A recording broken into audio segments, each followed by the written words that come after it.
Authorities arrested Eidson in the U.S. in 1985, but he fled after posting bail and obtaining a passport under a fake name, according to prosecutors.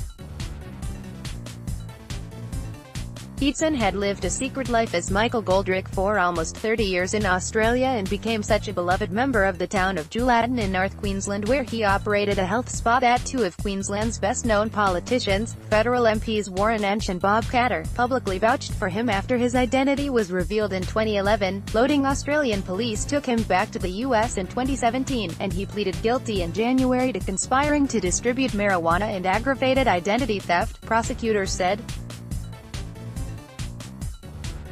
Eidson appeared in court on Friday in a wheelchair and coughed frequently during the hearing. His attorney, Eric Guzman, said Eidson suffered from a lung disease that requires access to an oxygen tank. Eidson told the judge he was sorry for what he had done, and had escaped to avoid tearing up his family. His daughter, Maya, was in court and dabbed tears from her eyes as her father spoke. Maya Eidson, daughter of Peyton Eidson, poses outside the federal courthouse in San Francisco. Photo, AP, "It is not the same world as 1985, and I am not the same person I was in 1985, he said. Guzman called for a 2-year sentence, saying Eidson had spent decades in Australia, doing good, and was in poor health.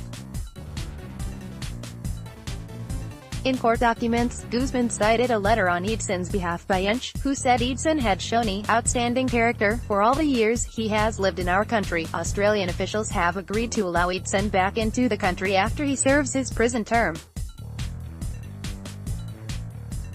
The U.S. Attorney's Office called for an 8-year sentence, saying Eidson helped organize the smuggling operation by gathering investors, traveling to Thailand to buy the drugs and obtaining a freighter in Panama to transport it. Without his participation, it's fair to say that this conspiracy could not have succeeded, Assistant U.S. Attorney Frank Rieble said.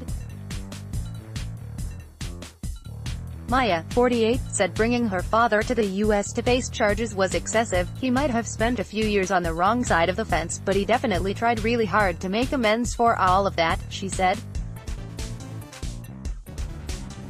Crime Use Australia Queensland courts.